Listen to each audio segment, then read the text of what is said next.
Hello, I can see you jumping on there. Hi, Darlene. Drop a hello in the chat as you log on.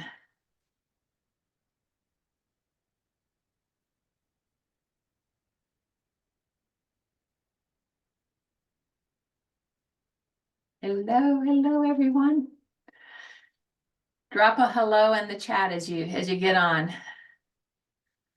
Hi, Darla. Great to see you.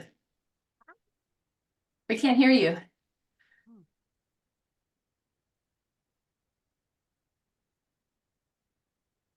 We had it was really low. Okay, so you can hear me, but I'm quiet. Yeah, there we go. That's better. Okay. That's better. That's better. Let's And move Megan's that going to first. be, Megan will be here in just a moment.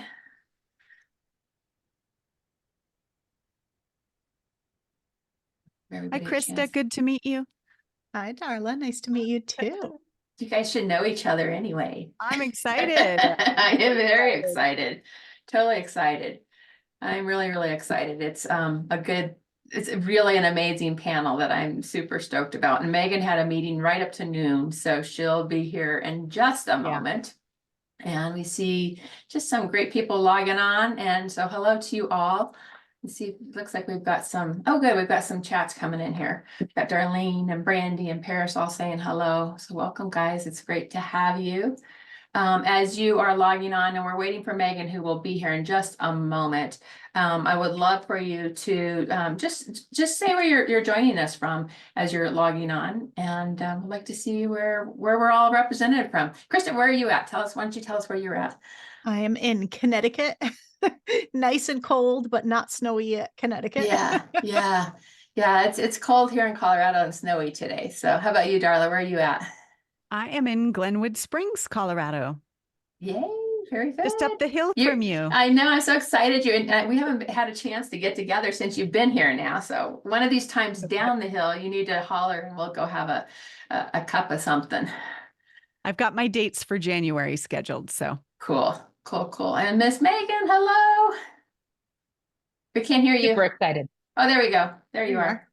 Yeah. Really? Yeah, Yep. it was That's delayed weird. for a moment.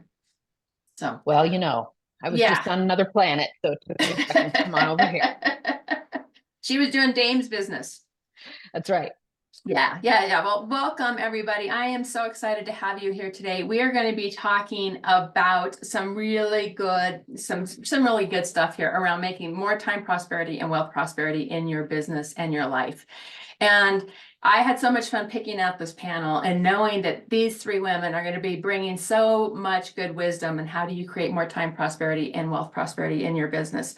So as you are logging on, I love seeing you guys all logging on. Be sure to jump in and tell us where you are joining us from so we can start to see some of that. I'll introduce myself. I'm Cammie Gilner. I am a business coach for women, for changemaker women who are really wanting to make a difference in the world. And today we are going to be diving into what time prosperity is and wealth prosperity is. And it means something different for every single person, which is, I think, you're going to see it amongst us, the differences in what it means to us. And it's also going to the diversity and what we're all bringing and how we created that in our business is going to be really useful for you to be thinking about your 2024 and how you might be putting more time prosperity and wealth prosperity in your business and your life. And when I think about it, for me, this is very much about, I created a business I left the corporate world 15 years ago, and I did not have time prosperity and wealth prosperity in my life back then. I worked 80-hour weeks. It was kind of crazy things. And there was this space where I really needed to change up for me. And so I really focused on building a business that gives me that kind of space. So that's what we're going to be talking about. We're going to look at strategies. We're going to look at ways that you can create sustainable growth in your business so that we don't wear ourselves out. I think that women's wisdom is really changing up business. I think it's changing up that we have this passion for doing business differently, and we have the wisdom to change it. So I think that's what's super, super exciting about that. We're going to look at what time prosperity means to each of us, because I think it can mean different things for every single person. You guys can be connecting and really making connections over in the chat box. Be sure you're connecting with each other. I think that's some of the things that us all coming together and playing together, we're bringing our communities together, that you guys can get to know one another. And I'm watching people, or you guys are signing up over here. I'm so excited who some of you are in the room, and all of you are in the room. We are going to share some of our own stories. We are going to give you guys some practical tools and advice for how do you really create a business that you love. And I think this is what we really want to be doing here, is creating businesses that we love, that light us up, that create a difference, that make an impact. And so that's where we're going to be going. Let me introduce these three wonderful panelists who all happen to be friends of mine, and I'm just honored to have you guys all in here. I'm going to start with Megan Conter. Megan is the CEO of the Dames, a global network dedicated to elevating extraordinary women running 6- and 7-figure businesses. She is known for her ability to connect, entertain, and elevate. Megan transforms networking into an art form, fostering environments where self-worth and self-worth and net worth align. Her journey from a burnout CEO to a global ultra connector showcases her passion for laughter, fun, and fearless collaboration. Megan, welcome to the room. Thank you for this, Tammy. I'm super excited to be here with you all today. Yeah.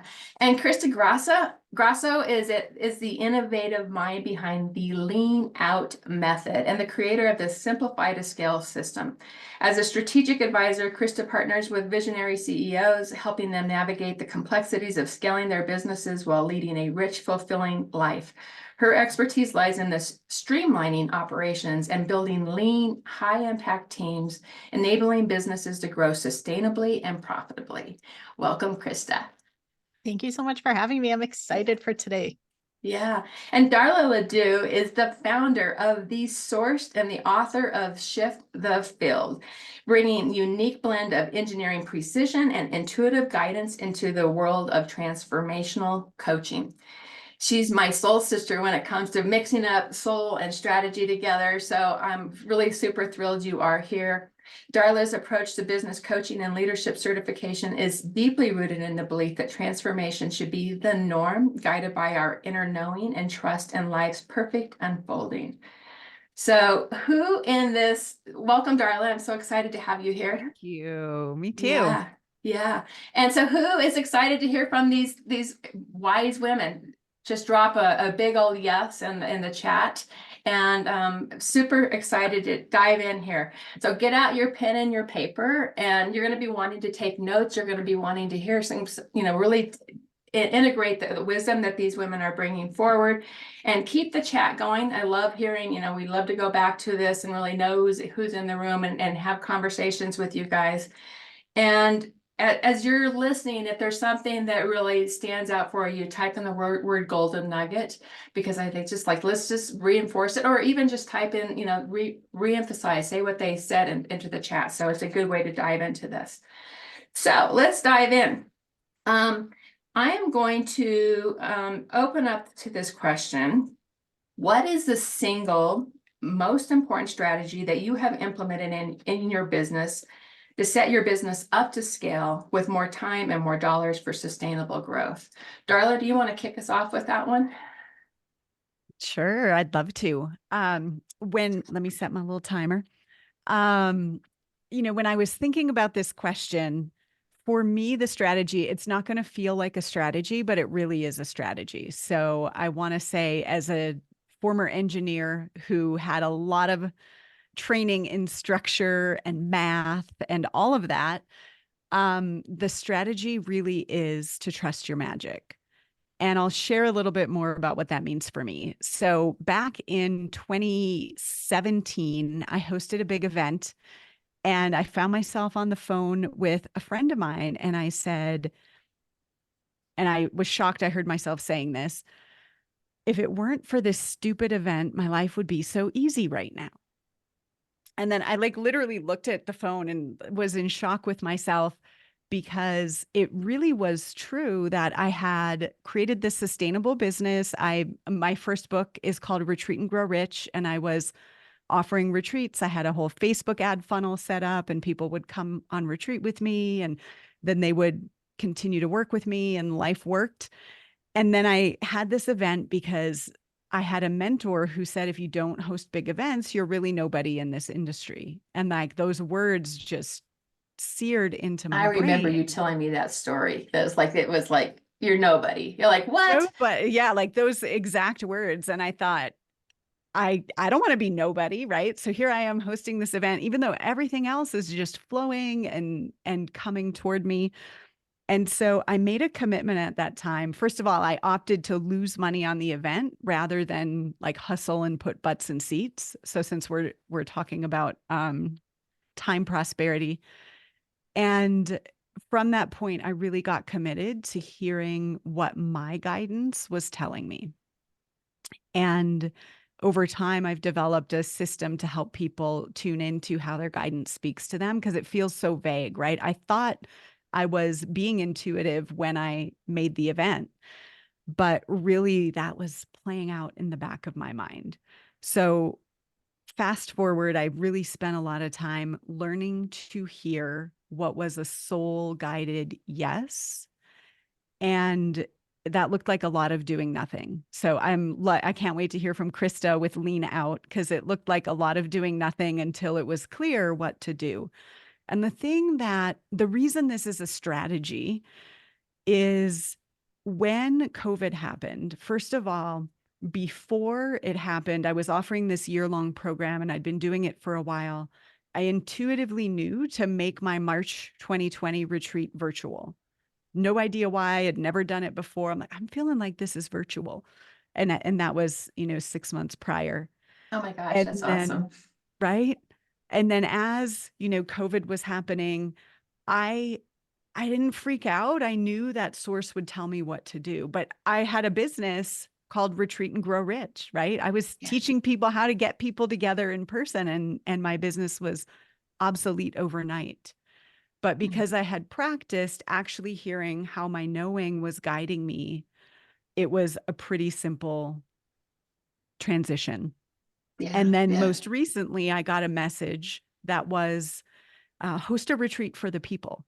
And I was like, I don't even know what that means. What is that? I'm not qualified. It's not time. Like, how can I? And we did that last year, where we hosted a retreat for people to tune into their magic and how it speaks to them, not teaching business or anything like that. And it was very, very simple and easy the entire way. So I would say the strategy is to devote yourself to understanding how your guidance works and what's really true for you, because it'll save you. I could go into so much story of how many things I did because someone else told me to. Right. And, that was highly inefficient. Yeah. So really listening inside and taking that magic that's inside of you and making decisions and choices that way, versus from all the outside feedback. And it is a structured thing, and there is a strategy to it. Yeah. Yeah. I love that. I love that. Thank you, Darla. How about you, Krista? Yeah, I'm gonna start my timer here. So I love so much of what you just said, Darla, and it's interesting because now I'll take it from more of like the system side of it, right? So when I think about where we end up in a place where we're not scaling, we end up in a place where we don't have time freedom, where we don't have wealth freedom, right? Where we end up just really overworked or really frustrated, or we feel pretty unfulfilled. At the end of the day, I think it really comes down to we don't have clarity on where we're going. We don't have clarity on what that big, bold vision is, or we know what the end state looks like, but we have no idea how to get there. So we're not really confident in the things that we're doing day to day, and we can waste a lot of time and a lot of energy spinning and doing things that don't feel really fulfilling or aligned for us.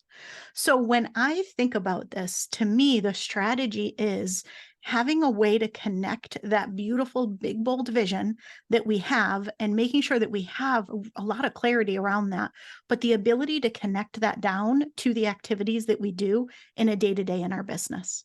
That's really what it all comes down to. And so ultimately it's planning, but planning as visionaries is something that can sound really boring. It can sound really dry. It can sound really uninspiring. But I don't really look at it that way. I look at it as the way of how do you take this amazing possibility that you have ahead of you and how do you turn it into probability? I see planning as the bridge between possibility and probability and looking at how can you get there in the most aligned, most streamlined, most fulfilling way possible. And so that's really what I look at and how I like to approach things, right? We want to make sure the time we're spending, the money we're investing, the things that we're doing are delivering the results that we want or giving us some kind of lesson in learning so we can move on to the next thing to try to get there. That's ultimately what we want to do. And I think we want to do that through a planning practice. And so I call it lean strategic planning because I think a lot of people fall in two camps with planning. They're like, I am not doing that. I am going to make this up as I go. I am in the wing it camp, right? And that works really great in the beginning of business. But when you're in a place where you're trying to scale, you can't really wing your way to sustainable results. You do need to have some kind of structure and some kind of intentionality behind what you're doing, especially when you have a team and you're all trying to guide things towards the same direction. So that's really important. But then on the other side of the camp, I see people do a lot of over planning and a lot of very rigid, prescriptive, locking themselves into things that don't leave space for flexibility, fluidity, being able to really adapt and respond and yes, have a very clear plan. Yes, know where you're going. Yes, have ideas of how you're going to get there, but leave space for inspiration and innovation as well. And so to me, that's the key. That's the blend is you want to have clarity on your vision and where you're going, and you want to have a really clear path in how you're going to get there that feels aligned, that feels inspired, and that feels clear for you, for your team, and for anyone else who supports you in that journey. Oh, I love it. And I love the whole planning side of things because I actually am one of those people that loves planning. I love to, have that big picture and like dive in and then go on all the pathway of it all. And, so I love that you two just went together as well, right? Because it does make a lot of sense. Like we listen inside and then we go implement, we go execute. And that's the beauty of that. Okay, Miss Megan, tell us your version of this. Yes. So I just say yes and to both of them. Exactly, and also right. say, listen to the spiritual taps and whispers that you get, because if you don't listen to them, they will become spiritual 2x4s or freight trains, usually in the form of illness, disease, losing someone, losing something, getting sick, all of these things that happen when we don't listen to those. And the only way that you're going to be able to hear them is by doing what Darla said. So you have to start there, and everybody's intuition speaks to them differently. So you have to learn how yours speaks to you and learn how to build up that muscle of adhering to and following what your intuition tells you. Instead of being like, that I don't like that one, I'm not going to do that. Well, you can't do that very well, otherwise it doesn't work.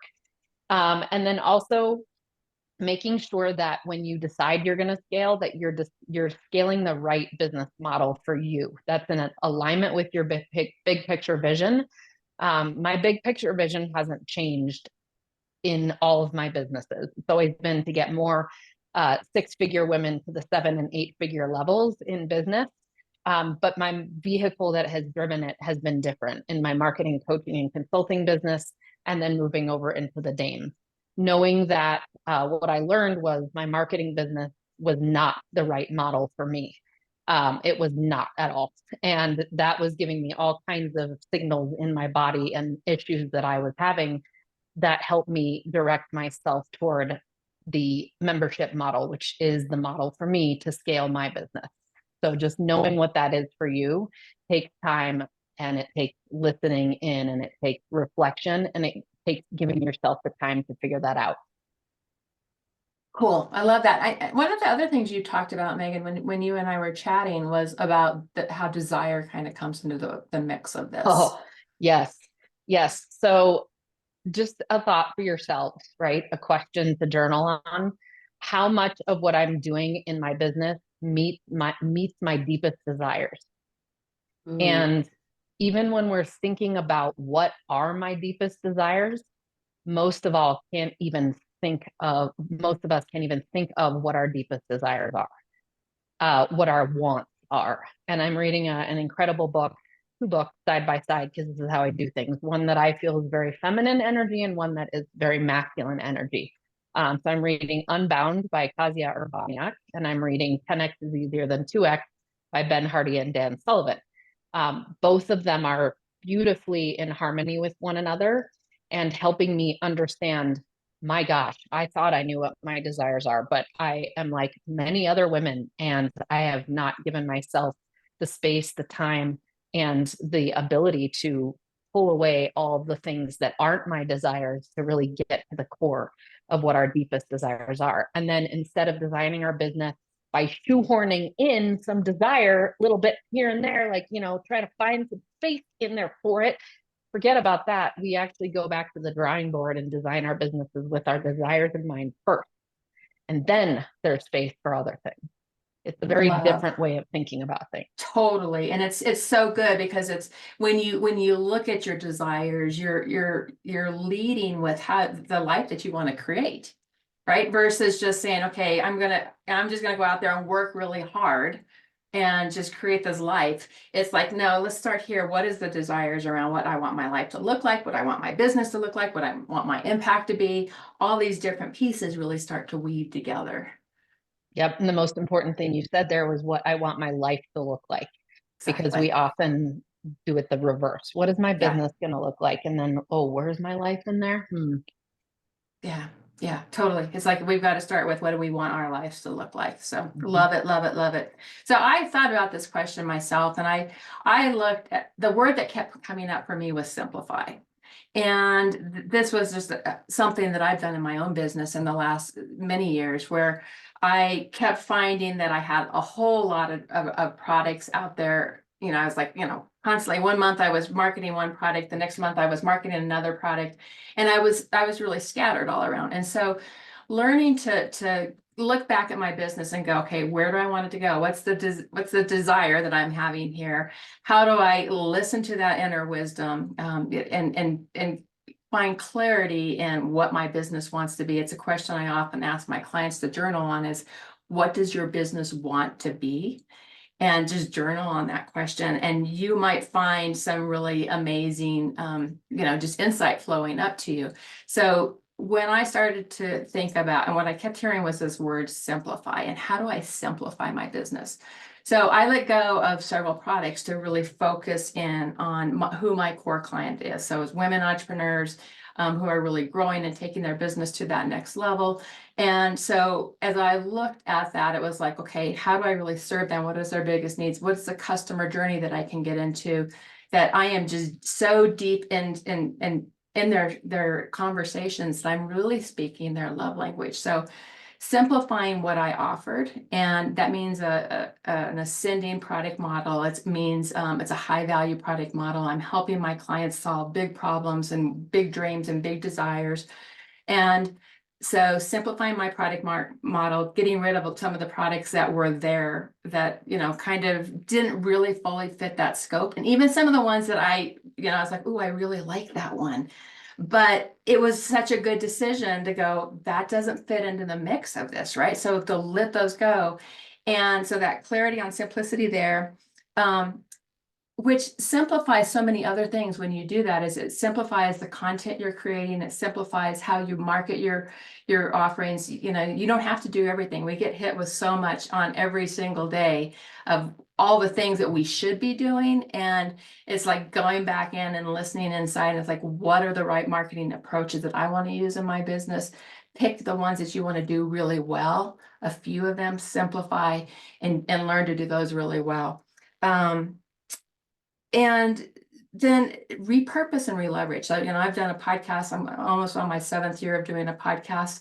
That content becomes repurposed, and it's like we can re-leverage that content in so many different ways. So look for ways to know what it is that you're talking about, know how you're putting your message out in the world, and then simplify repurposing that content. So that simplifying was really big for me. And that's what has helped me scale and grow my business and offer up a lot more space on my calendar.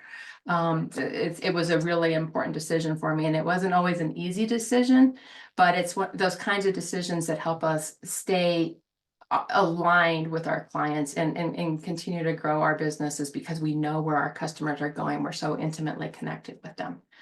So that was my perspective on that.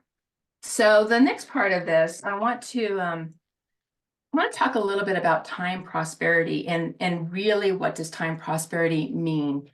And I'm going to start with a story. I went to Toronto a little over a year ago, and I'd been talking about time prosperity. And to me, initially, what I was thinking was a lot of white space on my calendar so that I can really start to, I can sit down and I can do CEO thinking. I can do some of that, my inner work. I can go out on a walk in the middle of the day. It's like those sorts of things where I've got white space on my calendar. I'm not back-to-back meetings all day long. And so I had been doing that. But as I was going to the airport, I had to leave my mountain home one morning, early in the morning, to catch a flight at DIA. And I was driving down my canyon, and it was a full moon out. It was a beautiful, beautiful morning. And I'm driving down, I have like spa music on. I'm driving down my canyon, and I'm like, okay, I'm going to do this day in time prosperity, which is kind of a weird thing to do when you're going to be at airports all day long, right? And so I'm like, okay, I'm in this zone already. I'm not in a hurry. I have plenty of time to get to the airport. I go through all the gates at the airport and get to the gate, and I sit back, and I've got time and I've got space. And I'm like, oh, this is just like such a breath of fresh air to be able to not be rushing somewhere. And so the day continued all day like that. And by the time I arrived in Toronto, through a couple, it was, the full day of travel, I felt very grounded. I didn't feel like, I didn't feel frazzled at all. And so it was like a big aha to me, is like energetically, time prosperity is probably the most important thing we can do is to pay attention to the energetics of how we move through our days, between meetings, at the end of the day, all the different ways that we show up in our lives. Time prosperity is a way of being. And so that was a big thing, a big lesson for me, that I had to really just, okay, this is not just about white space on my calendar, but it's actually about how I'm showing up and moving through my day. And that's probably been my biggest lesson in the last few years, where I'm like, okay, there's going to be days where I'm going to get totally not time prosperous because I'm like doing things. It's like, wait a minute, come back home to me and really, do it in a different way. So when you guys start to think about time prosperity, what is a simple tactic that our listeners can do in their business to upgrade their relationship with time? Megan, go ahead. Get clear on what your natural rhythms are first. Yes. So when do you have the most amount of energy? When do you feel like you are most prepared for outward facing activities and for more inward facing activities? Understand what it feels like to be rather than to do. Mm-hmm. And that is a whole concept in its own. And then get in touch with what your ideal calendar is and create that as a ghost calendar in your own online calendar system. Hopefully nobody's still using paper calendars, God forbid. But make sure that you use a ghost calendar to help yourself start getting in alignment with that. And allow yourself to really dream big, because, early on when I was working 12-hour days or, even 10-hour days and 6 days, 7 days a week. And I was like, but I love what I'm doing, so this is okay. And all that BS that we tell ourselves. Yeah. It's not. It's not okay. It's not okay. And what we realize when we really truly get in alignment with our desires, like we spoke about earlier, is, gosh, if I was really doing this the way that I wanted to, which, last time I checked, I'm the only creator of my own reality, so I guess I'd better be the one to do this. I figured out that I really want a week off per month where I'm not doing any work and my team doesn't have access to me and I'm in creative space. I'm doing the things that Cami was talking about. And I thought, there is no way I'm going to be able to do that. I've already gotten myself to the point where I can take Fridays off. How the heck could I possibly only work 4-day weeks and take a week off a month? Well, last year, 2022, something happened. I can't even remember what it is now because it doesn't even matter. But something happened and I had to take off a week. And it was I've always wanted to take off the 4th week of the month. And I had to take off the whole week. And guess what? My team handled things very smoothly, probably even better without me being there. And it just showed me how I could trust in my inner knowing of this is something that I want, because I am so much more productive when I live by my design time and I'm done working by 5 or 6 p.m. every day and I don't work Fridays. There is a diminishing return on your work, ladies. The time that you're putting into work, there's a diminishing return where your brain is not functioning as well, your body is not functioning as well, and you'd be better off going and doing something healthy for yourself, like working out or eating a healthy meal, not drinking or smoking or doing anything like that. No coping mechanisms, but you'd be better off by putting time into your health, prosperity, and into your being rather than doing. I love it. At any Thank you. time. Thank you. I love that. Love it. Love it. So good. How about you, Krista? Yeah, when I think about time, I think we often tend to think in terms of quantity. How much am I working? And I think that's really important. We don't want to be in a place of overworking, but I think that the quality of time is equally as important, right? If we have an 8-hour day, 8 hours spent on things that totally fuel us and energize us and we love to do feels really different than 8 hours spent on really draining, really depleting, really frustrating things that we're investing our time in. So to me, I think it's really important to get clear on what are those things that do fuel you? What are those things that align with your zone of genius that leave you feeling more energized, that you want to be spending your time doing? And what are the other things that are still important for your business to do, but that you do not need to do? And make sure you have the right support system around you for that, whether that's systems or tech and tools or team, whatever that looks like. If you can get to the place where you have freedom of choice and where you are investing the time that you choose to put into your business, that to me, I feel like is one of the most freeing places, is knowing that here's how much I want to work and I get to spend my time doing the things I love to do. I don't have to spend my time doing things that I don't want to do because I don't have the right ecosystem to surround me. Yeah, and our language matters so much on that. It's like I used to do this with like going to yoga. It's like, oh, I have to go to yoga, or I get to go to yoga today, right? It's like, it's just such a shift that if we're doing things that we love, it feels good. Mm-hmm. I love it. I love it. How about you, Darla? Yes to all of that. That's amazing. And I just learned about a ghost calendar, so I'm thrilled about that. Thanks, Megan. So I was in thinking about a simple tactic, it's really switching the thought of managing time to managing energy. And I think this fits a lot with what Megan was saying. Some things take a lot of energy, but they don't really take a lot of time.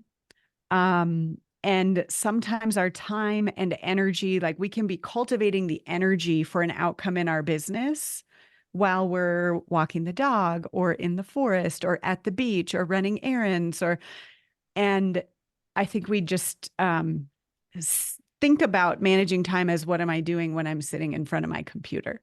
So I coordinate my like my ideal life looks like these punctuation marks of retreats. I love retreats. That's my kind of my magic. The place where I light up the most and I get support with a lot of the other things.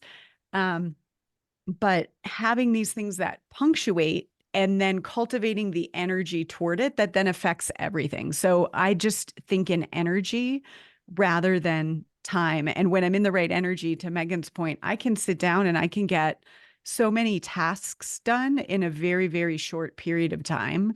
But if I'm not doing the things where I'm cultivating my field for my my clients and what I'm offering and what I'm about in the world, then those tasks take a really long time. And I would say this is also true when you think about designing your offerings. You can think about selling time to your clients, like how many I work with a lot of transformational coaches and healers.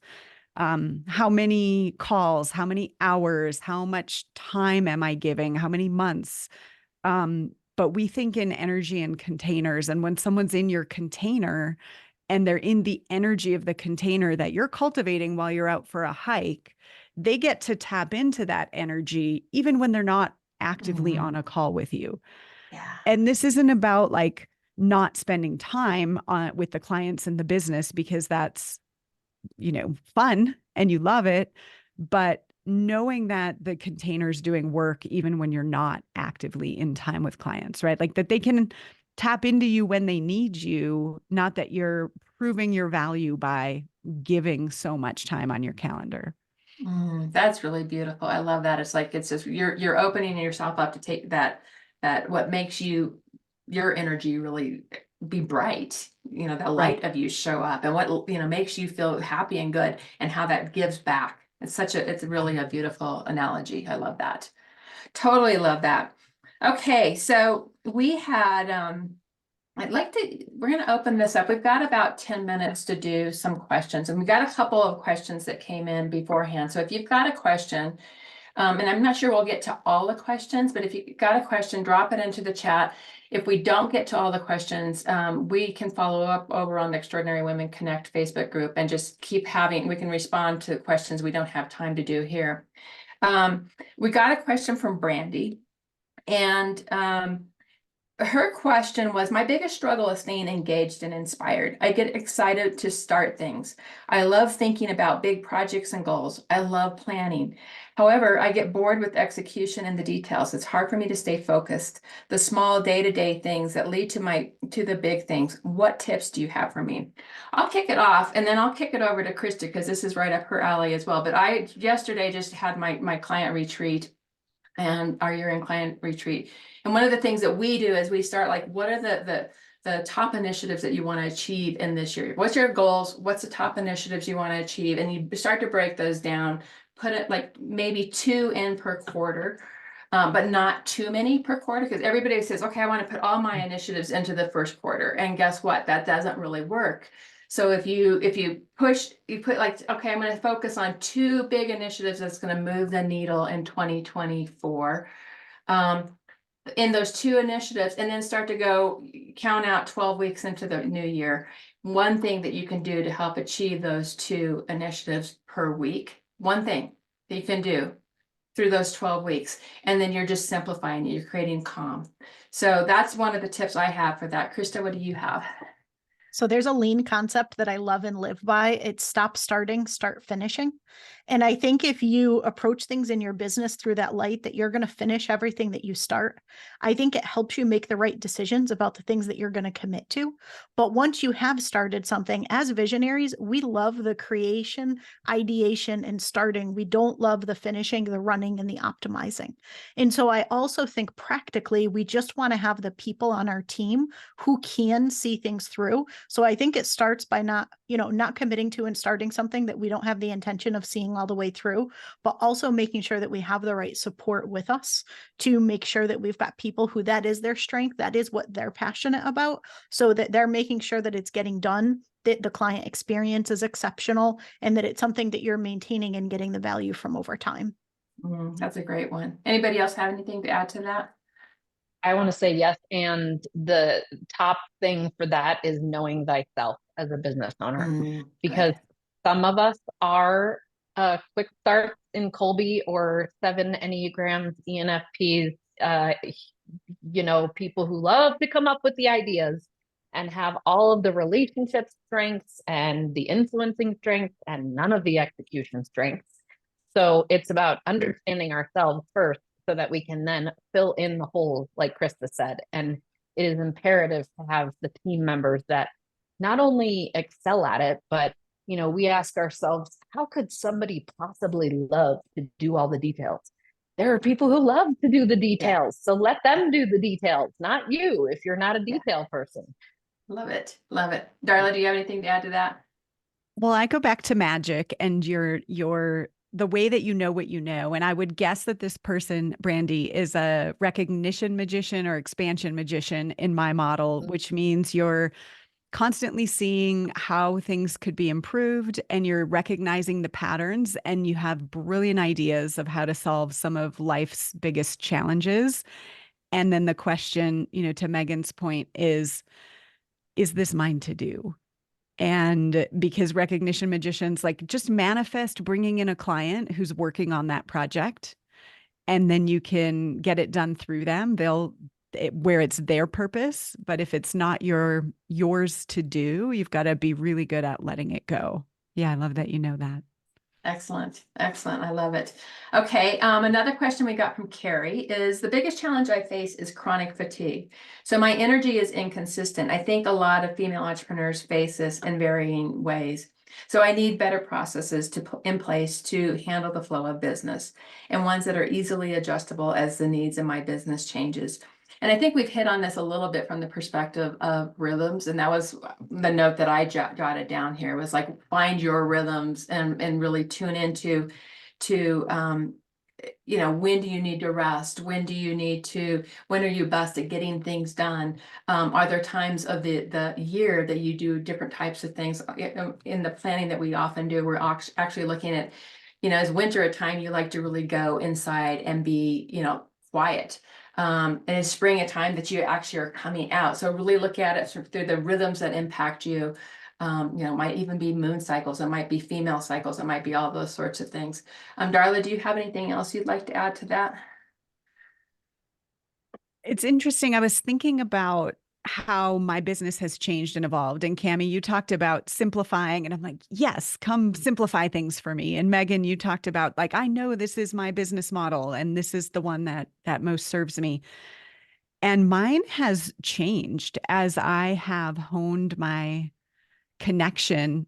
It's evolved, and I think it probably will continue to evolve. And so for me, it's like honoring where I'm guided now and being willing to let go of whatever identity that I thought I had before. So like lately, the message is just like, get people in a room, get people in a room, get people in a room. And that creates a whole different rhythm than offering stuff online, offering courses or programs. So just be willing to change. I love it. I love it. And Megan, you just dropped a great book. Kate Northrup, who was supposed to be on my podcast this week, and she wasn't feeling well. So she's actually coming back in February to be on my show, or in January to be on my show, which I can't wait. That's so awesome. I know, but my favorite book as well. So anything you want to add on that? Yeah, I can just give a quick understanding that if you are a woman who still menstruates, it's the first 10 days after, well, your menstruation starts with your first day of your moon. And so that's the, 4 or 5 days that you're bleeding. And that is the time when you're really supposed to be the most in and not outward facing at all. Then you move into follicular, which is the first 10 days after that phase is done. And that is when you're the most exuberant and where you should be planning and where you should be outward facing, doing video recordings, etc. Same with ovulation. That's even more so the time for going out and doing networking and being in front of audiences, doing presentations, doing a lot of those outward creative things. And then the third is your luteal, which is the longest, and that's 14 to 15 days. And that's typically where you're wanting to be inward and really contemplative. Also, this is when I put the most amount of GSD time frames on my calendar. GSD is an acronym for get, shoot, done, get things done. And that is my time for sitting and going through all the tasks, because I am not a taskmaster, especially not in my first 2 weeks of my cycle. But I can really jump into that time in my luteal phase to get those things done before then you get into the menstrual again. So if you're not on your moon, you can use the moon itself, and it's the same exact calendar. So it works extremely well, and I plan my life according to the calendar. Cool. Okay. And Krista, just a quick, anything you want to add to that as well? Yeah, well, we talked about things at a pretty macro level. If you look at it at a really micro level at your week by week, to me, I love to leverage what I call focus and flow sessions. So I have focus blocks that I put on my calendar at the times that play to my personal strengths, but I do not pre-slot exactly what I'm going to do in them.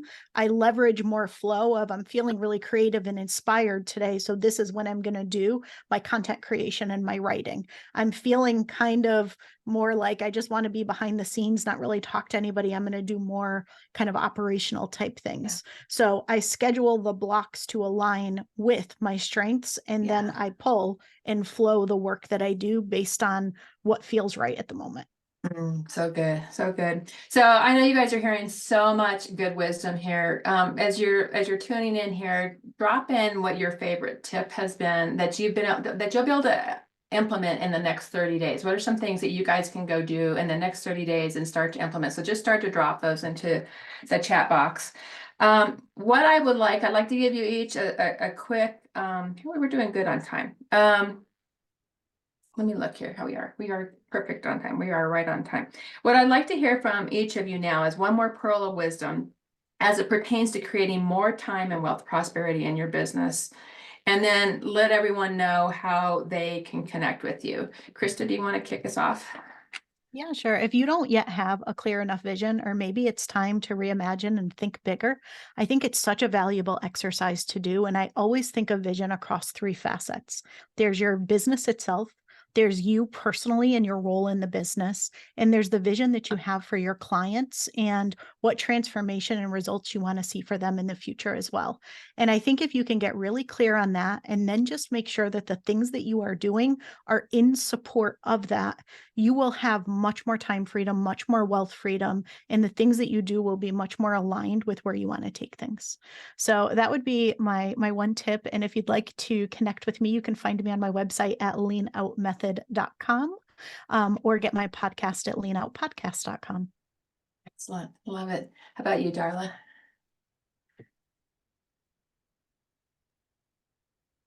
Well, obviously, discover your magic. I'll share a link for that, and how that works. I would say it's around trusting that the thing that you're really called to offer that people want. I see people so often get talked out of doing what they really want and ending up doing a lot of things that they're told they should do. And that ends up taking more time. Like, it's harder and it takes more time because you're not in flow of wanting to do the thing. So, and I believe we're guided, and discover your magic, which is really how your inner knowing speaks to you. It's a framework for permission to trust what's actually just right there. And you can find that at sourcedexperience.com/quiz. And you can connect with me on Facebook as well. Cami, I'll be in your group. Excellent. Love it. And Miss Megan? Yeah, so I would say a couple of things. Schedule some white space to go along with this theme into your calendar and keep it. Yeah, that's So a good one. That's an important one, right? That's the hard one. Yeah, start with an hour a week, because that's a big one. And just meaning like you've got that hour and you are sitting and being. You're not doing the laundry and doing the this and doing the that. You're being. Maybe if you're going for a walk, great, but you're not listening to a podcast and texting your friends and all of those things. So white space is really truly about giving yourself a break from the technology, a break from all of the outside input, and then increase your capacity to have white space each week. And the next one is figure out what you enjoy. I can't even tell you how often I talk to dames who are growing, let's say they're at that 750K or they're at that $2 million level, and they're just like, I'm saying, what do you like to do? What do you like to do to have fun? And they're like, I don't even know anymore. So wherever you're at, figure out what you enjoy doing and make sure that you double or triple the amount of time that you're spending doing those things that you enjoy doing in your life. That would be what I'd have to say. And you can connect with me, Megan, at Megan Conter, MEGHANNCONTER on LinkedIn, Facebook, or Instagram. And I'd love to entertain you with my crazy accents and tell you stories and have fun with you. Megan does some wonderful characters and just it's really fun. It's so much fun. She's very good at it. So kudos to you, my friend. For me, I wanted to talk about my pearl of wisdom is very much about, it's not about working harder, it's about working smarter. And that means really getting intentional about how you're setting up your business structure, how you're setting up your business models, being really aligned to bringing the soul and the strategy together. So listen to our inner wisdom, and then being able to put the right strategies alongside of that. So simplify, simplify, simplify. I think that when you get intentional about how you're setting up your business, what happens is that's how you can scale. You can grow your business all day long with working harder. And you're gonna run into a ceiling at some point, because you can only work harder so long. And so if you start thinking about working intentionally, working smarter, that's where you can really set the structures up in your business to be able to scale and be able to grow in that sort of way. So a couple ways you can connect with me. I am going to be doing a soul push strategy planning retreat at the end of this month. It's really going to be about listening to our inner wisdom and then planning your business with more time and wealth prosperity. So it's the end of the month. Jessica she just dropped that into the chat box. And if you're really serious about taking your business to a new level in 2024, I have opened up 6 spots on my calendar this afternoon and tomorrow. That's all up, and they are an audit. They are a time prosperity and wealth prosperity audit. So is your business, does it have the right pillars to set up to grow, to take your business to that next level with more time prosperity and wealth prosperity? So you can jump into, there's 6 of those spots available if you're interested in having that. With that, I am so excited to get back through and read all of the notes that you guys have, the chat box you guys have been dropping into. And it's been such a pleasure to have each one of you here and bring your wisdom. I know you guys got so much good stuff out of this. And it's these women are running amazing businesses in ways that are really aligned to that value of living or building businesses that we love. So thank you guys all for joining me today. I loved you all, and what great fun this was. So thank you all, and we'll see you guys all over. Oh, and jump over into the Extraordinary Women Connect Facebook group as a way to just stay connected with this community. Thank you all. Bye. Thanks, Cammie. Thanks, Cammie. Uh-huh.